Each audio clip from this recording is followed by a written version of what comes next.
ओम शांति। ऐसी माँ की जीवन कहानी जो हम सुनते आ रहे हैं, लेकिन जितनी भी उनके साथ के अनुभव सुने, यही दिल होता है कि बार बार सुनते रहें। अभी और कोई दादी सुनाए, अभी और कोई भाई सुनाए कि हमने मम्मा के साथ कैसे अंग संग का अनुभव किया, क्या अनुभव किया, कैसे रहते थे, कैसे खाते थे। आज हम भले ही इन आँखों से मम्मा को नहीं देख पाए, लेकिन ऐसा अनुभव नहीं होता कभी भी कि मम्मा को नहीं देखा हमने और मम्मा को नहीं पाया हो। आज भी यह लगता है मम्मा अव्यक्त नहीं, साकार में ही है। आज हम अनुभव सुनते हैं ब्रह्मा कुमारी उषा बहन मुंबई से, जो रमेश भाई की युगल रही। आप सभी को पता होगा कि मम्मा का काफ़ी समय अंतिम दिनों में ज़्यादातर मम्मा मुंबई में ही रही। मम्मा क्या थी और क्या मम्मा का प्यार था, उषा बहन सुना रही है। क्या शक्ति स्वरूपा थी मम्मा। देखा जाए तो बाबा मम्मा जैसे अप्रीतम और महान सारी दुनिया में न कोई ऐसे हुए हैं, न होंगे, न भूतो न भविष्यति। ऐसा वंडरफुल व्यक्तित्व, तेजस्वी जीवन मम्मा का था। जब हम पहली बार मधुबन आए थे तो हमें ईश्वरीय ज्ञान नहीं था। बाबा ने निमंत्रण देकर हमें बुलाया था। हम एकदम नए नए थे। यह सन 1961 की बात है। मुंबई के करीब 8-10 लोग बैठे थे। बाबा से हम मिल रहे थे। उस समय हाफुड़ में कुछ हंगामा चल रहा था। बाबा वहाँ के भाई बहनों से समाचार सुन रहे थे। बाबा ने कहा, कोई बात नहीं बच्चे, कल तो मम्मा आ रही हैं, सारा काम निपटा लेगी, चिंता नहीं करो। बाबा निश्चिंतता, विश्वास और दृढ़ता से मम्मा के बारे में कह रहे थे, तो मुझे आश्चर्य लग रहा था, मम्मा कैसी होगी। बाबा उनकी इतनी महिमा कर रहे हैं तो वे अवश्य ही बहुत विचित्र पर्सनैलिटी वाली ही होगी। ऐसे ऐसे उषा बहन सोच रहे थे, क्योंकि मैंने तो, उषा बहन कहती हैं, मम्मा को तब तक देखा ही नहीं था। अगले दिन मम्मा जब आई तो बाबा ने उनका जोरदार स्वागत किया। मैं तो एक छोटी बच्ची बन गई। उस दिन मम्मा बाहर से आई थी। मम्मा शाम को आए हुए सभी बच्चों से मिल रही थी। सब बच्चे मम्मा की गोद में जाते थे। मम्मा से वह मेरा पहला मिलन था। मैं भी मम्मा की गोद में गई। जब मैं मम्मा की गोदी में गई तो मुझे ऐसा अनुभव होने लगा कि मैं एक छोटी बच्ची हूँ और माँ की ममता के पालने में झूल रही हूँ। मैं बहुत ही हल्कापन और आनंद अनुभव कर रही थी। बहुत अच्छा लगा।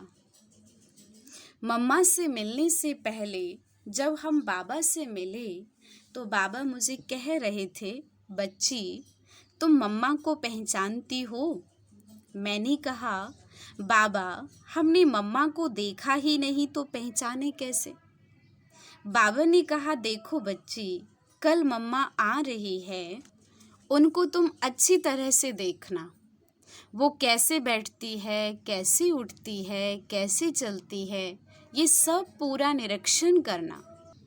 मन ही मन सोच रही थी, ये कोई कहने की बात है क्या। जैसे इंसान बैठता है, उठता है, चलता है, वैसे ही तो चलती होंगी। फिर भी मैंने कहा, जी बाबा। एक दिन नाश्ता कर रही थी, सामने से मम्मा आ रही थी। मैंने देखा तो देखती ही रह गई। मैं अपने आप को भूल गई। जैसे जैसे मम्मा नज़दीक आती गई तो मुझे महसूस होने लगा कि कोई शीतल हवा का झोंका मेरी तरफ आ रहा है। मम्मा मेरे नज़दीक से गुजरकर किचन की तरफ गई। वहाँ किसी बहन को कुछ सेवा का डायरेक्शन दे रही थी। डायरेक्शन देने का तरीका ऐसा था, वे धीरे से उनके कान के पास जाकर बोल रही थी। 5-10 मिनट वहाँ उनको जो कहना था कहकर धीरे धीरे जा रही थी। उनका चलना तथा दूसरों के साथ बात करने की विधि देखने लायक और सीखने लायक थी। मम्मा वहाँ से धीरे धीरे जा रही थी तो जैसे चुंबक के आकर्षण में लोहा खिंचा हुआ जाता है, वैसे ही मैं भी बिना चाहे उनके पीछे खिंची जा रही थी। फिर एक दिन मम्मा किसी से अपने कमरे में मिल रही थी तो मैं उनके कमरे के दरवाजे के पास गई और पर्दे को थोड़ा हटाकर देखा तो उनकी बैठक बहुत आकर्षक लगी। मम्मा का चलना, बोलना, बैठना सब बहुत निराला था। तब मुझे एहसास हुआ कि बाबा ने इसीलिए मुझे कहा था कि बच्ची मम्मा के हर कर्म का निरीक्षण करना।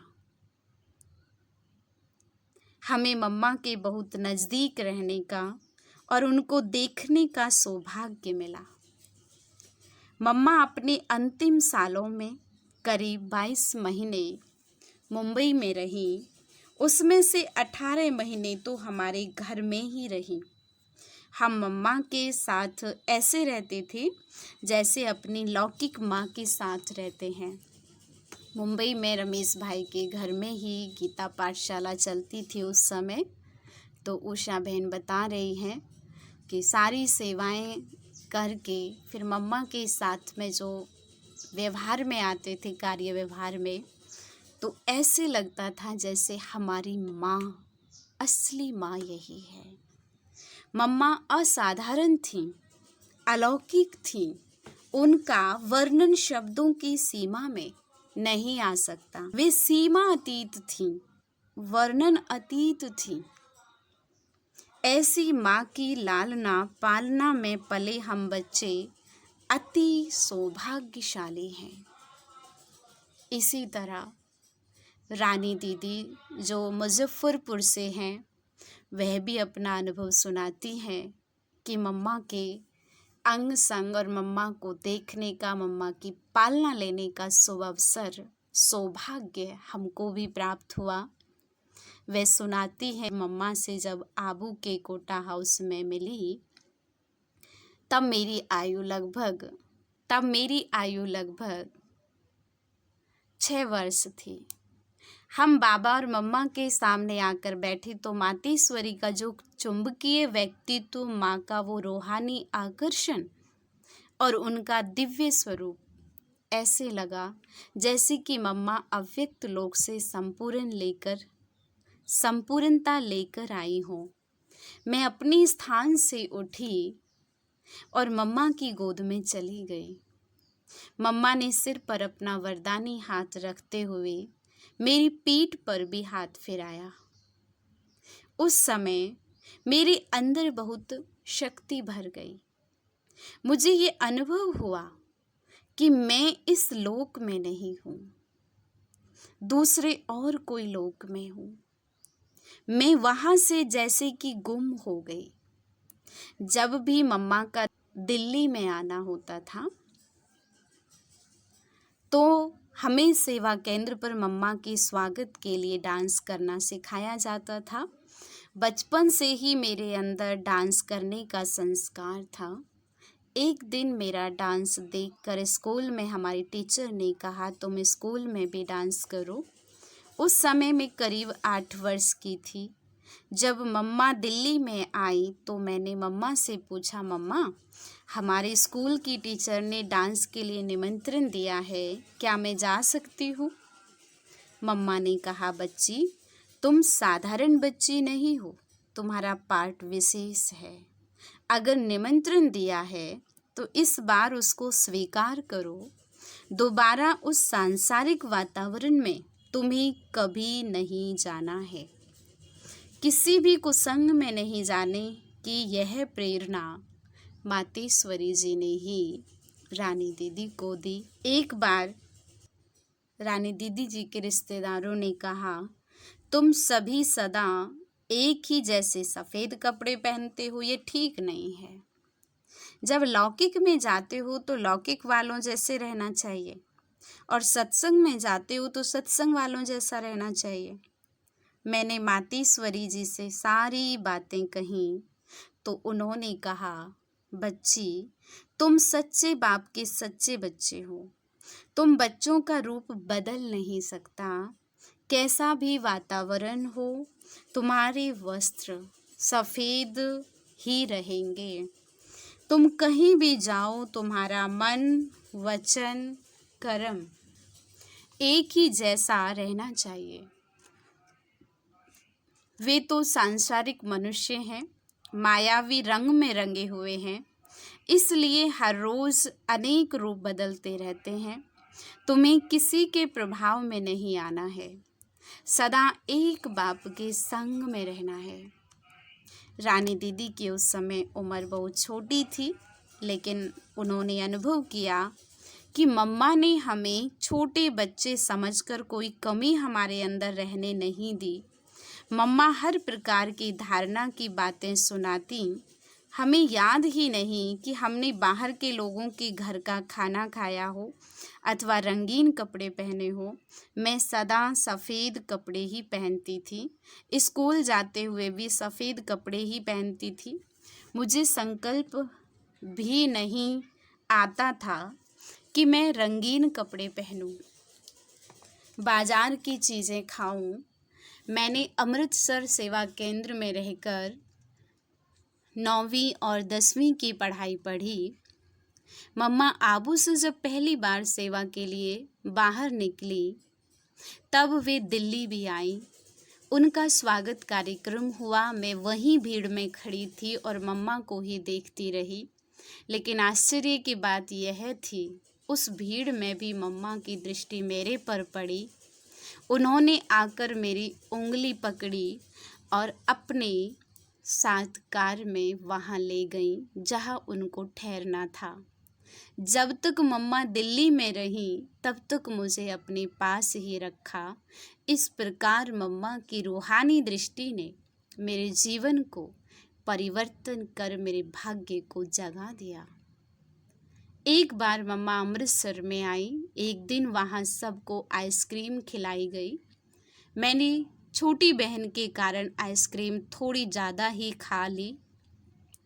अगले दिन मेरी तबीयत खराब हो गई।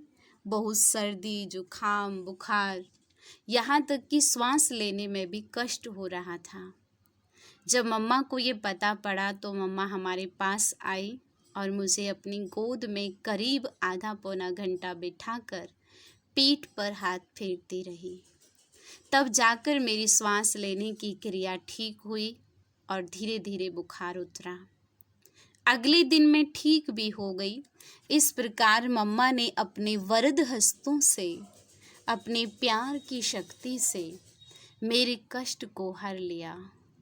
मुझे छोटी उम्र में ही दमा हो गया था। मैं एक बार आबू आई थी। उस समय बस स्टैंड से हमें पांडव भवन पैदल जाना होता था। पैदल आने में मेरा श्वास चढ़ गया तो बाबा ने मुझे अपने कमरे के पीछे वाले कमरे में एक खटिया दे दी। बाबा ने मम्मा से कहा, मम्मा जितनी बार आप बाबा से मिलने आएंगी उतनी बार इस बच्चे के पास जाकर दृष्टि देते रहना, ये ठीक हो जाएगी। मम्मा ने भी ऐसे ही किया और बाबा भी जितनी बार बाहर निकलते थे मुझे मिलकर मेरी पीठ पर, सिर पर हाथ फेरते थे और दृष्टि देते थे। आश्चर्य की बात है, मेरा दमा बिना कोई दवाई के ही उस समय ही ठीक हो गया।